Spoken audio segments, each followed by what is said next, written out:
মুসলমান আখেরাতকে বড় কম দামি মনে করছেন আপনারা।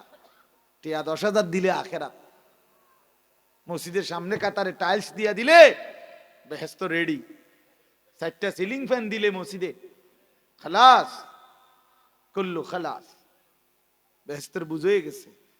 সারা জিন্দিগির সিটারি বাটফারি সুদ ঘুষ 2 নম্বরই সব কিছু বুঝে গেছে। 4টা সিলিং ফ্যান করে বাহ, বেহেশত বুঝিয়ে 4টা সিলিং ফ্যান 3,000 করে 12,000 টাকা দিয়া কি তো কয় এত কম দাম কি রে মরনা, বেহেশত বুঝিয়ে 12,000 টাকা 2 কাতার টাইলসের দাম দিয়ে বেহেশত। বেহেশত কিতা আপনি কিতা মনে করছেন? আসলে বেহেশতটা কি মানে 2টা রুম আর একটা বারিন্দা, হ্যাঁ কমচা চাইলেই তো মনে বেশ। অসংখ্য মুসলমান এটা মনে করে আখেরাত মামুলি মনে করে, আখেরাত সামান্য মনে করে।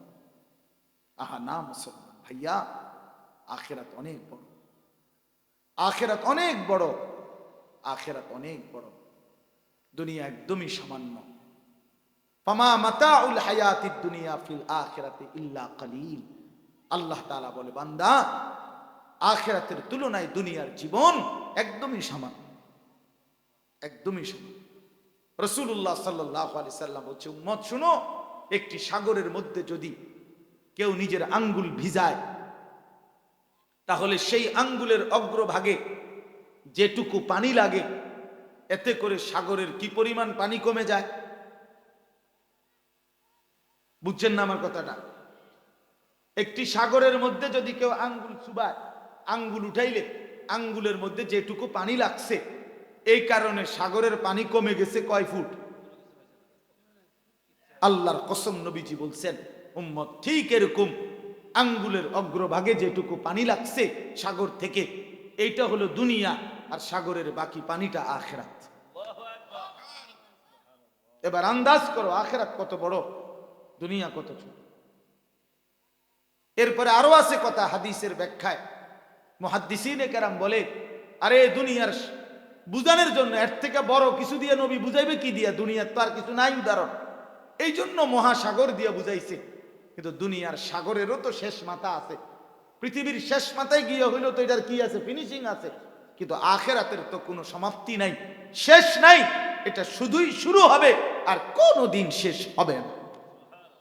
আফামা নাহনু বিমাইয়িতিন, আল্লাহর কোরআনে আছে, জান্নাতি বান্দা নিজের পরিচিত জাহান্নামী লোক জাহান্নামে দেখবে আর ডাক দিয়ে বলবে, দোস্ত মনে রেখো, আমিও পরিচিত তুমিও পরিচিত, আমি জান্নাতে তুমি জাহান্নামে, এবার শুনে নাও, আফামা নাহনু বিমাইয়িতিন, আর কোনোদিন আমারও মৃত্যু হবে না, তোমারও মৃত্যু হবে না, অতএব আমার সুখ আর শেষ হবে না, তোমার দুঃখ আর কোনোদিন শেষ হবে না। আফামা নাহনু বিমাইয়িতিন, মনে রাখো, আখিরাতে যে হাসবে সে আর কাঁদবে না, যে কাঁদবে সে আর কোনোদিন হাসবে না। দুনিয়া এই হাসে এই কাঁদে, দুনিয়া এই রোদ এই বৃষ্টি, দুনিয়া এই অন্ধকার এই আলো, হ্যাঁ দুনিয়া এই চোখের পানি এই হাসি।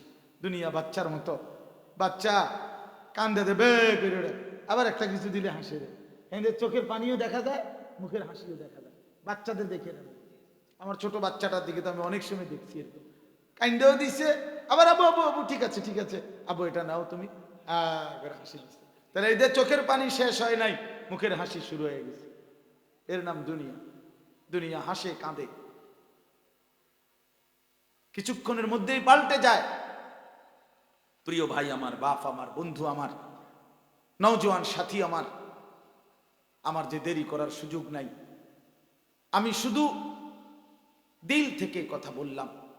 আল্লাহ তাআলা বললেন, ইয়া আইয়ুহাল্লাযীনা আমানু, ঈমানদার তুমি আমার বহুতই মহব্বতের, ঈমানদার তুমি আমার বহুতই প্যারা, তোমার এই তো আমি জান্নাত দিতে চাই, তোমার জন্যই তো আমি জান্নাত বানিয়েছি, ঈমানদারকে জান্নাত দেব বলেই তো আমি মাওলা জান্নাত বানাইলাম। উইদ্দাত লিল মুত্তাকিন, মুত্তাকিদের জন্যই জান্নাত বানানো হয়েছে। কাদ আফলাহাল মুমিনুন আল্লাযীনা ইয়ারিসুনাল ফিরদাউসা আল্লাহ বলেন ইমানদার সফল, ইমানদারের জন্যই জান্নাতুল ফেরদাউসের উত্তরাধিকারী। আল্লাহ তাআলা বলেন জান্নাত তো মুমিনের জন্য, জান্নাত তো মুত্তাকির জন্য, জান্নাত তো আমি আল্লাহকে ভয় করে যে তার জন্য, জান্নাত তো আমার গুনাহ থেকে বাঁচে যে তার জন্য। আমি তো বানাইছিলাম বান্দা, রেডিও রাখছিলাম, তুমি তো কদর করলা না, তুমি তো কদর করলা না। তুমি বুঝো যে অদৃশ্য এক মালিক আল্লাহ এই দুনিয়া চালায়, এটা আমরা সবাই বুঝি। নাই তো আমরা অবচেতনে মনের অজান্তে যত বড় শক্ত নাফরমান হোক, যত বড় নিকৃষ্ট পাপী হোক, দুঃখ বেদনা অ্যাক্সিডেন্ট পেরেশানিতে মনের অজান্তে সে যাকে ডাকে সেটা অদৃশ্য একজনকে ডাকে, তিনিই তো আল্লাহ। তখন তাকে ডাকো কেন? এই নাফরমান, যারা কোনোদিন সেজদা দাও না বেঈমান, যারা নামাজ পড়ো না নাফরমান, তোরা আল্লাহকে ডাকস কেন? তোরা আল্লাহকে ডাকস কেন নাফরমান? তুই তো আল্লাহকে সেজদা দিস না, তুই কেন দোয়া চাস বেটা? বেনামাজি গাদ্দার, ওই গাদ্দারে দোয়া চাই কেন? তোর আবার কিসের দোয়া নাফরমান? তোর আল্লাহর সাথে কিসের সম্পর্ক আবার? তুই তো মনিব চেনস না, চিনছো বাতের থালা, চিনছো মোবাইল, চিনছো নর্তুকি, চিনছো জিনা, চিনছো বেবিচার, চিনছো সুদের টাকা, ঘুষের টাকা, সিনেমার নর্তকীর নাচ, উলঙ্গ ছবি। বেঈমান, এইটা চিন্নাই জীবন শেষ করে দিছ। আল্লাহকে চেনো না, আখিরাত চেনো না, নামাজ চেনো না, সেজদা চেনো না। এই জন্য এই পৃথিবীর সবচেয়ে বড় গাদ্দার, সবচেয়ে বড় ঘাটতেরা, সবচেয়ে বড় বেয়াদব, অসভ্য জানোয়ার যে সেজদা দেয় না সে। তোর ঘাড় ফাড়ায় লেবো, মনে রাখিস। আমি বললাম তোর ঘাড়ে একটা একটা বাড়ি দিবে, তোর ঘাড় শেষ করে ফেলবে। ঘাটতেরা, যার কপাল আল্লাহর জন্য সেজদা দেয় না, তে কি পরিমাণ ঘাটতেরা যে ঘাড় নামায় না? কি মনে করো? তে কি ছোটখাটো গাদ্দার মনে করো? সে ঘাড় নামায় না তো, সে তো আল্লাহর জন্য কি নোয়ায় না। তার চাইতে বড় বেয়াদব আর কি হতে পারে? তার চাইতে বড় অসভ্য আর কি হতে পারে? ছি ছি ছি ছি, মানুষের বাচ্চা এরকম হয় কেন? মুসলমানের ঘরে জন্ম নিয়া একটা দিন নামাজ পড়বে না, কোনো দিন ফজরের নামাজ পড়বে না। হায় হায় যুবক, তোর জীবন এত বড় লানতের জীবন হইল কেমনে? আরে ছেলেরা, তোরা যারা নামাজ পড়ো না, তুই এত বড় বদনসিব কেমনে রে হইলি বাপ? তোর উপরে খোদার এত বড় লানত পড়লো কেমনে? তোরে মালিক একটা সেজদা দিতে দেয় না। ছি ছি ছি ছি ছি ছি। আরে ভাত তরকারি খানা তো কুত্তাও খায়, খাবার তো বেটা কুত্তাও খায়, খাবার তো কুত্তাও খায়, দুনিয়া তো কুত্তাও ভোগ করে, পেশাব পায়খানা তো কুকুরেও করে, যৌন চাহিদা কুত্তারও তো পূরণ হয়, এজন্য কুকুরেরও তো ছাও হয়, বাচ্চা কাচ্চা হয়। কুত্তার নলে ছাও হয় কেমনে? বিড়ালের বাচ্চা হয় কেমনে? গরু ছাগলের বাচ্চা হয় কেমনে? তাহলে ওদেরও তো যৌন চাহিদা পূরণ হয়, হয় না? নাহলে হয় বাচ্চা হয় কেমনে এগুলো? আমরা বুঝি দোস্ত, চেহারা দেখলেই বুঝিবে নামাজি। নাফরমান, সেজদাতে সারাদিনে দেও নাই, কিসের 24 সাল, কিসের 25 সাল? আল্লাহর দেওয়া জমিন, আল্লাহর দেওয়া রাত, আল্লাহর দেওয়া দিন, অসংখ্য নাফরমানের জীবনে কোনো ভাবান্তর নাই। কি গেল কি আইলো ওইটা না আমার দরকার নেই। আমার মোবাইল, আমার নারী, আমার ছবি, আমার মোবাইল, আমার উলঙ্গ দৃশ্য, আমার নাচ, আমার গান, আমার বন্ধুদের আড্ডা, আমার এমবি, আমার মোবাইল, আমার জিনা, আমার বেবিচার, আমার নারীর সাথে ফুর্তি সম্পর্ক, খালাস। আমার মা কিতা, আবার বাপ কিতা, আল্লাহ কি, রাসূল কি, আমি আইলাম কোত্থেকে যাবো কোথায়, এত তার টোয়াই আমার লাভ কি? এই হলো অসংখ্য যুবক তোমাদের জীবন, যারা জীবনটা জন্তু জানোয়ারের মতো বানায় ফেলছ। প্রিয় ভাই, মুসলমানের ঘরে জন্ম নিয়ে এত নষ্ট হওয়ার কথা না। মুসলমানের ঘরে জন্ম নিয়া এত ফালতু মুসলমানের সন্তান হওয়ার কথা ছিল না। আত্মপরিচয় এভাবে ভুলে যাওয়ার কথা না। এই জন্য আল্লাহ তাআলা বলেন, ইয়া আইয়ুহাল্লাযীনা আমানুত্তাকুল্লাহ। এই দেখেন আল্লাহ বলেন, হে ঈমানদার, তোমাকে বলছি, তুমি আমার। 89 বার বললাম, বান্দা তুমি আমার, তুমি আমার ঈমানদার বান্দা। তোমার কালেমা আমার পছন্দ হয়েছে, এই জন্য আমি তোমার ঈমানদার বলে গ্রহণ করছি, এই জন্য আমি তোমার ডাক দিছি। স্কুলের ছাত্র ভর্তি না হইলে তো তারে মাস্টার সাহেব ডাকে না, মাদ্রাসায় ভর্তি না হইলে তো ওস্তাদ তারে ছাত্র হিসাবে ডাকে না। তো আল্লাহ তাআলা বলে, বান্দা তোমার কালেমা আমার পছন্দ হয়েছে, আমি তোমারে গ্রহণ করলাম, এই জন্যই তো তোমারে হে ঈমানদার বলে ডাক দিলাম। সুবহানাল্লাহ। এবার আল্লাহ বলেন, তোমার কাছে আমি দুইটা জিনিস চাই। এক নাম্বার, ইত্তাকুল্লাহ, জীবনের সর্বমুহূর্তে তুমি আল্লাহকে ভয় করো, আল্লাহকে ভয় করো, আল্লাহকে ভয় করো, আল্লাহকে ভয় করো। মানে কি? আল্লাহকে ভয় করো মানে দুই জিনিস। আল্লাহকে ভয় করার দুই অর্থ, সমস্ত গুনাহ বর্জন করো, সমস্ত আদেশ পালন করো। এই দুইটা মিললে হয় আল্লাহর ভয়। এটাকেই বলে তাকওয়া, এটাকেই বলে মুত্তাকি। এই ব্যক্তির জন্যই জান্নাত। সুবহানাল্লাহ। তাইলে ইয়া আইয়ুহাল্লাযীনা আমানুত্তাকুল্লাহ, হে ঈমানদারগণ, ইত্তাকুল্লাহ, আল্লাহকে ভয় করো, আল্লাহকে ভয় করো, আল্লাহকে ভয় করো।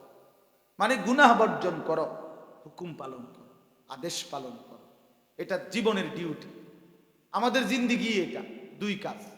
আমরা যেহেতু মুসলমান, আমাদের জীবনের কাজে দুইটা, আল্লাহর হুকুম পালন করা, নিষেধ বর্জন করা।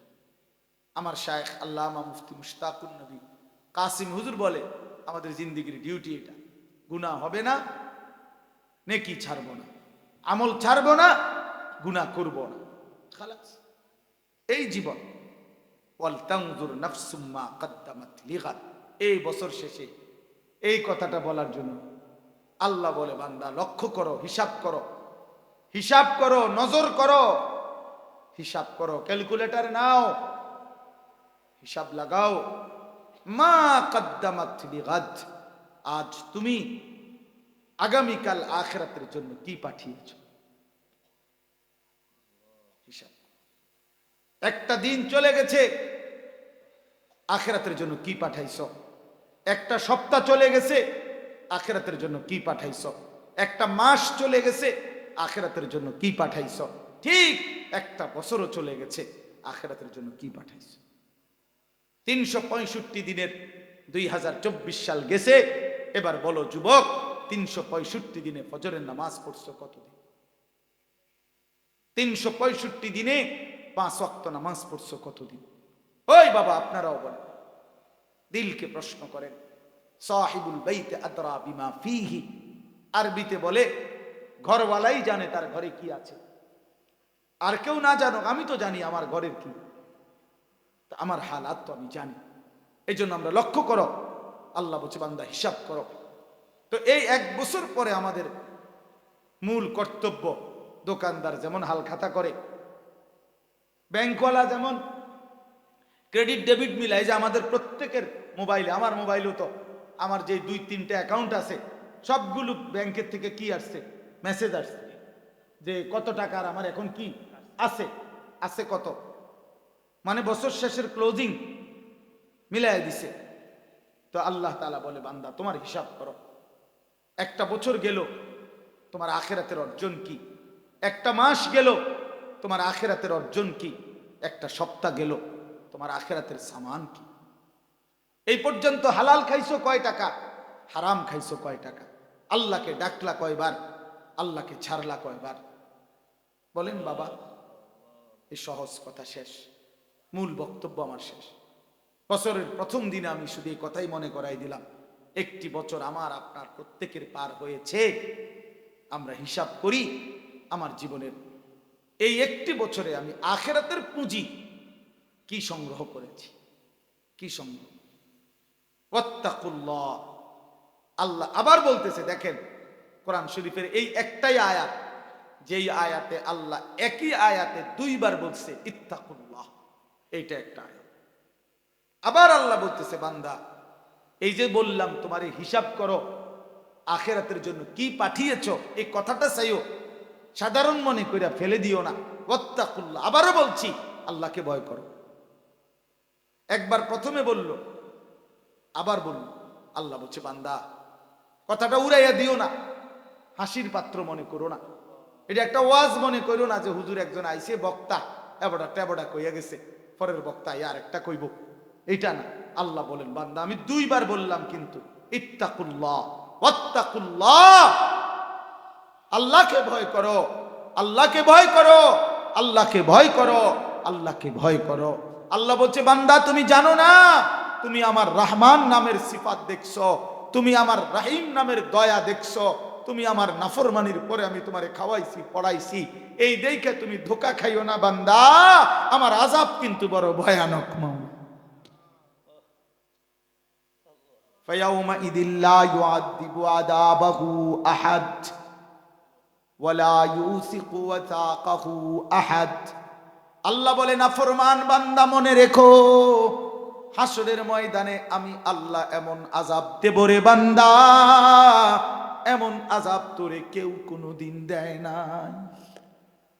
এমন মারা মারবো নাফরমান, যেই শাস্তি তুই আর জীবনে কোনোদিন পাও নাই।